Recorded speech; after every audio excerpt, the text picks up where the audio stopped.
ضرور قبول ہوں گی تمہاری دعائیں، یہ وعدہ ہے تم سے اللہ کا۔ اللہ تمہاری بہتری کے لیے تاخیر ضرور کرتا ہے، لیکن وہ بھولتا نہیں ہے، نہ تمہاری دعاؤں کو اور نہ اپنے وعدوں کو، اور بے شک وہ اپنے وعدوں کا بڑا سچا ہے۔ دعائیں رد نہیں ہوتی، محفوظ کر لی جاتی ہیں۔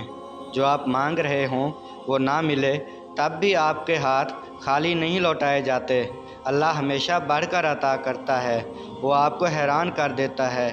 دعائیں مانگتے رہنا چاہیے، قبول ہو جائیں تب بھی، نہ قبول ہوں تب بھی، کہ دعائیں بھی رد نہیں ہوتی، جواب ضرور آتا ہے۔ جو رب اس اتنے بڑے آسمان کو بغیر ستونوں کے کھڑا کر سکتا ہے، وہ مشکل حالات میں اکیلے بندے کو بھی کھڑا کر سکتا ہے۔ بس اس پر یقین ہونا چاہیے کہ وہ ساتھ ہے۔ اس نے آسمان کو تھاما ہوا ہے تو وہ مجھے بھی گرنے نہیں دے گا۔ تاریکیوں میں وہ روشنی کی کرن ضرور دکھائے گا۔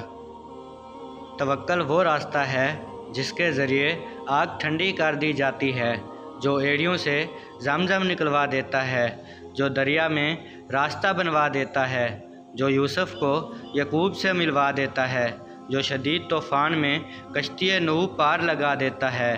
تو پھر کیا تم اپنے رب پر توکل نہیں کرو گے، جو ناممکن کو ممکن کرنے کی قدرت رکھتا ہے؟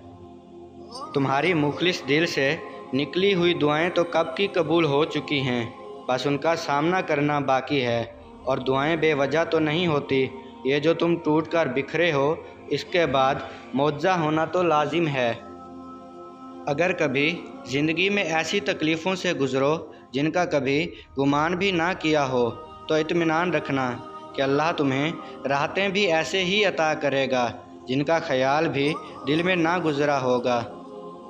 یہ مت سوچو کہ ہمارا مستقبل کیسے بدلے گا، بلکہ یہ یاد رکھو کہ جس لمحے میں تم ابھی ہو، تمہارا رب اس لمحے کو بھی تمہاری اگلی سانس آنے سے پہلے بدل سکتا ہے۔ اے اللہ، مجھے آنے والے بہترین دن عطا فرما اور میرے نصیب میں ایسا لکھ دے جس سے میرا دل خوش ہو۔